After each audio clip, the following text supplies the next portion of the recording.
a defesa do TCC do aluno Rosenilton Oliveira. Rosenilton, você terá 20 minutos para apresentar seu TCC com prorrogação de no máximo 25 minutos. Depois a banca tem até 15 minutos para arguí-lo, certo?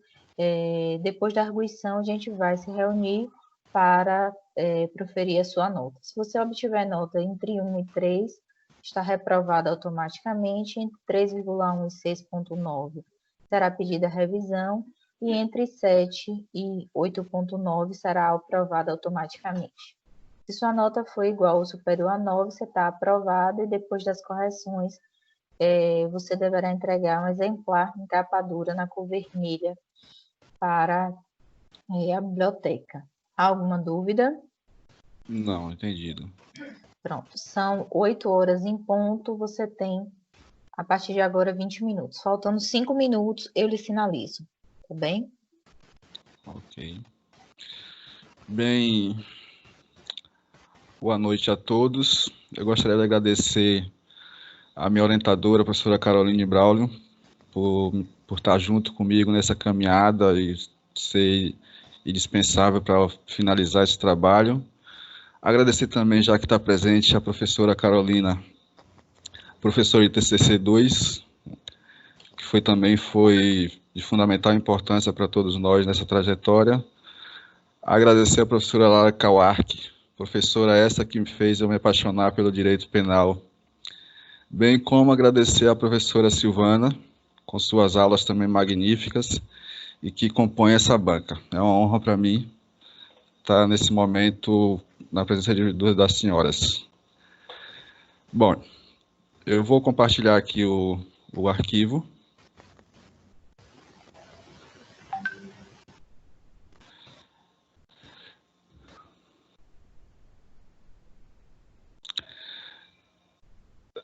Bem, meu nome é Rosenilton Oliveira dos Santos, orientando da professora Caroline Braulio. Este trabalho tem como tema a justiça restaurativa como prevenção à violência contra a mulher. A justificativa para esse trabalho se deu em decorrência de experiências vividas no meu ambiente de trabalho, que é uma escola pública de ensino fundamental 2, onde eu geralmente presenciei a forma de como a violência contra a mulher está intrínseca no ser humano. Ao observar a maneira como os meninos tratam as meninas, e elas acabam aceitando esse tipo de violência com a maior naturalidade, como se nada estivesse acontecendo.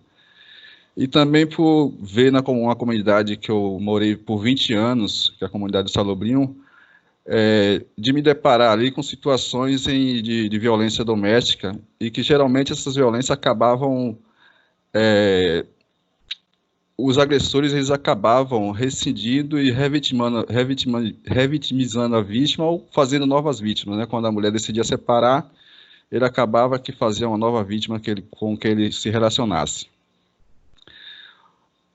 Como problema, eu trouxe a justiça restaurativa. Se a justiça restaurativa ela pode ajudar a prevenir e combater a violência contra a mulher.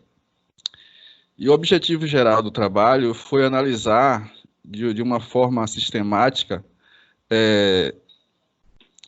como a justiça retributiva, a gente vem observando que ela não vem conseguindo combater com uma certa eficácia a violência contra a mulher, que apesar das normas existentes, mas a violência continua crescendo no país. Então, eu trouxe a situação de ver se a justiça restaurativa ela pode ser uma ferramenta de utilidade como na promoção da justiça.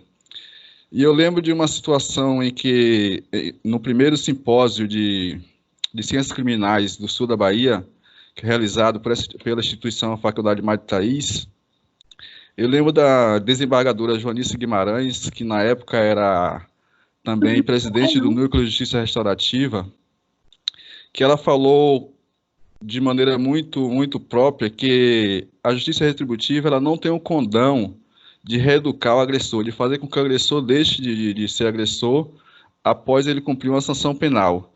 E já a justiça retributiva ela pode, sim, ressocializar o indivíduo e reeducá-lo até prevenir o crime para que ele não cometa o crime ou até mesmo prevenir que ele não cometa antes, que ele venha a não cometer esse crime, né? Para isso, a primeira sessão do trabalho eu trouxe um pouco da evolução histórica do acesso à justiça, tendo como base o direito romano, que é berço do direito positivado, e trazendo um pouco dessa evolução para o Brasil, analisando quando os direitos e garantias acabaram sendo expressos em nossas constituições, bem como por ver também com determinados movimentos políticos, como esses direitos passaram a ser mitigados em nossa sociedade, em nosso país. E também analisei que, após os movimentos de redemocratização, esses direitos e garantias inerentes à dignidade da pessoa humana, elas passaram a constar na Constituição de 88 como cláusulas pétreas. Mas, ainda assim, não consegue garantir e assegurar de forma mais eficaz que a mulher consiga andar em solo brasileiro com segurança, sem sofrer violência de determinados tipos de violência que ela sofre. E também eu acabei analisando um pouco mais adiante, quando o Brasil se tornou signatário do Pacto São José da Costa Rica, um pacto que visa também erradicar e punir qualquer tipo de violência, e dentre elas a violência contra a mulher, prezando aí por uma ordem jurídica mais igualitária. E em seguida eu acabei analisando um pouco a Resolução 125 do Conselho Nacional de Justiça, que tem como princípio, fazendo com que o Brasil se obrigasse a criar políticas públicas de proteção e prevenção e combate à violência contra a mulher, com um determinado tratamento adequado. Já a sessão seguinte, na segunda sessão do trabalho, eu trouxe um pouco dos aspectos históricos e culturais da violência contra a mulher, que, de acordo com as sociólogas Ana Lúcia Sabadell e Lourdes Maria Bandeira, elas dizem que essa violência contra a mulher é fruto de uma força social, de uma ordem patriarcal, de subordinação da mulher ao homem, e que, segundo elas ainda, também se depende muito da região e meio em que a mulher vive, inclusive a condição social da mulher. Bem como eu trouxe um pouco dos avanços conquistados pela mulher ao longo da história. Mas são avanços conquistados, são conquistas que as mulheres obtiveram ao longo da história, mas que ainda não conseguem garantir com eficiência a segurança e proteção à mulher, que seguem virando estatísticas a todo momento. Essas conquistas não são suficientes ainda para garantir para elas um meio seguro de convivência. Anteontem mesmo tivemos notícia aí de uma advogada que sofreu por conta do Covid-19, estava entrando em depressão e passou a praticar yoga na praia. E foi vítima de 2 idiotas filmando e fazendo gestos obscenos. Então, apesar das normas, as mulheres andam sofrendo violência. Esse é o tipo do aumento significativo da violência contra a mulher que vem, infelizmente, nesse período de pandemia, como eu acabei vendo e consta no trabalho, vem aumentando sistematicamente. A terceira sessão do trabalho serviu para mostrar um pouco do movimento feministas no mundo pela busca de justiça e direitos. E eu não poderia falar de movimentos feministas, principalmente quando eu trouxe um pouco da história mundial dos movimentos feministas, sem nos remeter a uma breve história da ativista francesa Marie-Olympe de Gouges. Ela que foi uma mulher guerreira e que batalhou muito pelos direitos das mulheres, inclusive autora da Declaração da Mulher e da Cidadã, e que por conta de suas lutas travadas contra a violência contra a mulher, ela acabou sendo condenada à morte em 1700 e alguma coisa, e teve sua morte através de uma guilhotina em praça pública em Paris, na França. E eu trouxe também a história contada em filme da norte-americana Josie Ames. Ela foi uma mulher que sofreu violência, ela sofreu um estupro na escola onde estudava, aos 16 anos de idade, estupro esse praticado por um professor. Anos mais tarde, ela acabou sofrendo violência doméstica praticada pelo seu marido, até aquela violência essa que às vezes era cometida na frente de seus filhos. E ela, cansada da violência, ela acabou se separando, voltou para a casa dos seus pais e foi trabalhar em uma mineradora no estado de Minnesota, nos Estados Unidos. Lá ela acabou sofrendo violência das mais variadas formas, inclusive do seu pai, que trabalhava na mesma empresa, e os colegas de trabalho que não aceitavam a mulher trabalhando em um ambiente de predominância masculina. Era uma mineradora, ela trabalhava nas minas. E haviam outras mulheres lá que sofriam bastante também, mas acabavam ficando caladas porque não tinham coragem, não tinham peito de peitar aquilo. E lá ela acabou sofrendo uma tentativa de estupro, que foi a do gota d'água para ela pedir demissão da empresa e tentar a justiça para reparar isso. Só que dentro do tribunal ela acabou sendo lixada também. E só que o advogado dela, muito astuto, ele conseguiu, com certo jogo de cintura, ele conseguiu uma grande vitória, não só para a Josie, como para todas as mulheres norte-americanas, e que foi um marco na história da luta das mulheres, um marco histórico, que foi a partir de ali que teve a edição, depois daquela audiência, teve a edição da primeira lei de assédio sexual, que aconteceu nos Estados Unidos, que foi a primeira lei de assédio sexual no mundo, isso em 1989. 3 anos mais tarde, teve o caso de Anita Hill, professora e advogada, também norte-americana, que sofreu violência de cunho sexual deferida por um juiz, que é o juiz Clarence Thomason, que pleiteava à época um cargo na Suprema Corte dos Estados Unidos. Ele era superior dela, imediato, e acabou assediando ela, e ela procurou a justiça, só que ela não teve a mesma sorte que a Josie. Ela acabou sendo linchada no tribunal, inclusive pelo magistrado que julgava o caso, e saiu derrotada e ainda viu ele galgar o cargo que ele tanto pleiteava, né? Dentro dessa mesma seção, que é a subseção do tópico, eu trouxe um pouco dos movimentos feministas e o reconhecimento dos direitos da mulher no Brasil. Então, direitos conquistados pela mulher no Brasil, como o direito ao voto, direito de votar e ser votada, que é fruto dos movimentos das sufragistas, a primeira onda dos movimentos feministas, eu pude perceber também, dentro dos estudos, que as mulheres elas lutaram bravamente contra a opressão do regime militar aqui no Brasil, e mesmo com essas lutas, com essas batalhas, elas seguiam sendo vítimas, sendo estatística, eram presas políticas, torturadas, estupradas pelos seus torturadores e executadas. Entretanto, essas lutas, apesar de todo o sofrimento, trouxe algumas conquistas para elas, elas conseguiram adquirir o direito de agir, de falar, de enfrentar, o direito de enfrentamento.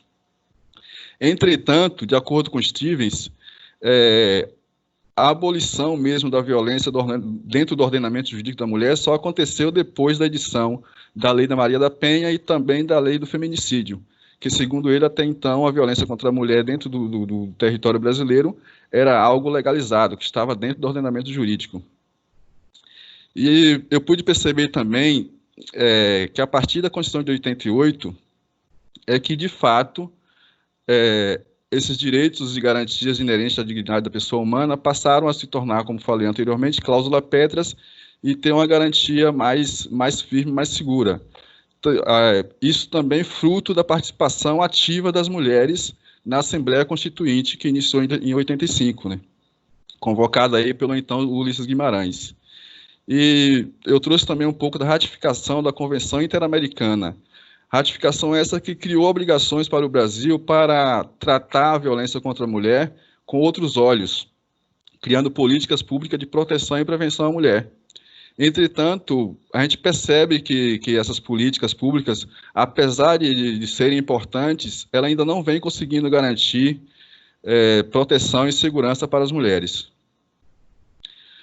Já na quarta sessão, eu pude analisar aí as garantias e direitos conquistados pela mulher, como a primeira delegacia especializada da mulher, o Centro de Orientação Jurídica e Encaminhamento Psicológico da Mulher. Isso aconteceu em 85, no estado de São Paulo, por um decreto do governador local. e também teve o direito ao voto, como já foi mencionado, que fruto do movimento das sufragistas. Tivemos também a emancipação da mulher através do Código Civil, que acabou destituindo aí o pátrio poder e constituindo o poder familiar, colocando a mulher em um patamar de igualdade com o homem, e dando alguns direitos.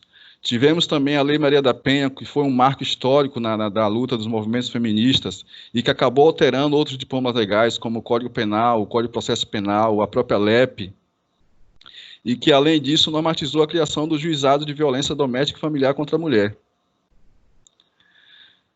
Só que as normas em si, elas acabam não garantindo a segurança para a mulher. Em que pese haja essas garantias, a violência continua, e é notável a todo instante. A gente liga a televisão, para quem gosta de televisão, e vê nos noticiários que uma mulher foi vítima de feminicídio, uma mulher foi espancada, uma mulher foi assassinada, inclusive tendo uma medida de segurança nas mãos. Então, mesmo com todas essas normas editadas, tipificando o crime, prevendo as sanções para os criminosos, ela acaba que não protege de uma forma bem mais significativa a mulher. A prova disso, nós tivemos aí, em 2018, uma lei que alterou o artigo 121 do artigo 120, o artigo 121 do Código Penal. Perdoe-me. Rosenilton. Perdoe-me. É meu celular aqui. Pode falar. São 20 horas e 15 minutos. Você tem apenas 10 minutos, tá? Obrigado, com a professora. Tolerância já. Obrigado, professora. Então, leis que alteraram o artigo 121 do Código Penal, tipificando o crime de feminicídio. Tivemos também uma lei que inseriu no mesmo Código Penal o artigo 215-A, tipificando o crime de importunação sexual, que até então essas mulheres viviam sofrendo abusos dentro dos ônibus, dentro do transporte público, e não havia nada que tipificasse esse tipo de crime. Mas, mesmo sendo tipificado, o crime continua acontecendo.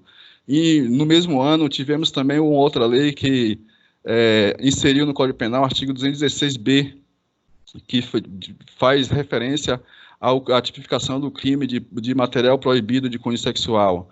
Em seguida, em 2019, tivemos também uma outra lei inserida no nosso ordenamento jurídico, lei essa que autoriza até mesmo a autoridade policial, sem um mandado judicial, entrar na casa do infrator e por uma medida protetiva de urgência, mesmo que não haja um mandado judicial.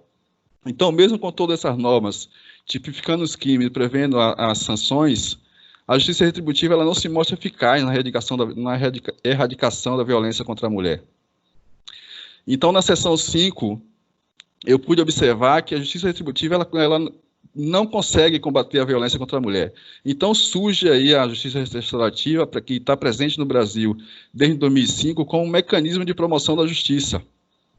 Só que, apesar de estar presente no Brasil desde 2005, a justiça restaurativa ela só veio ter mais ênfase em 2014, com a assinatura do Protocolo de Cooperação e Difusão da Justiça Restaurativa, pelo então ministro do STF, Lewandowski.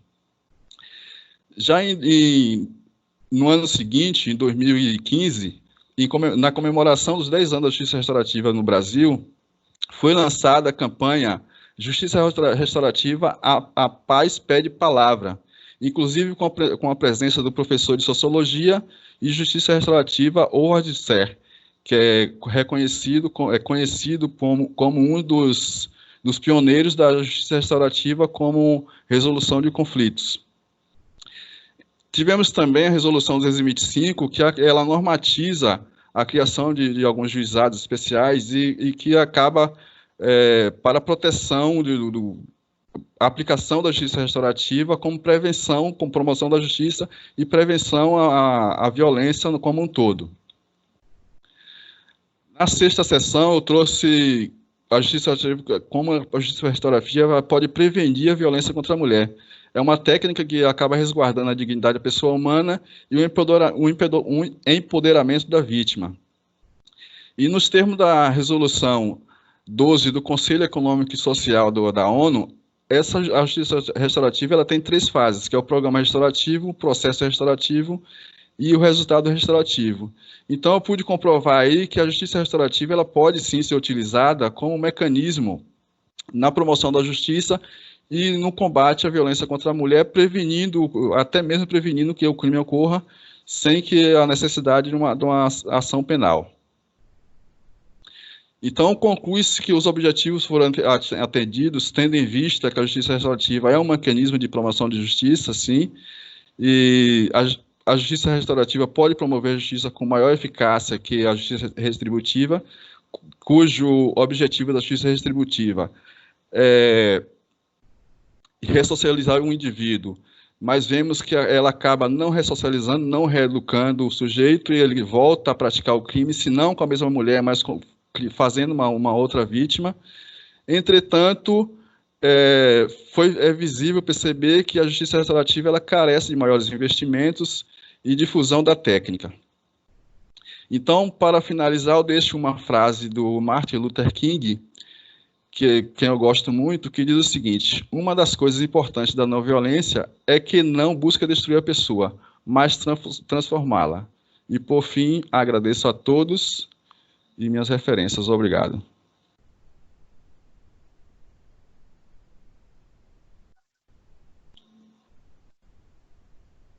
Agradeço ao Rosenilton pela apresentação.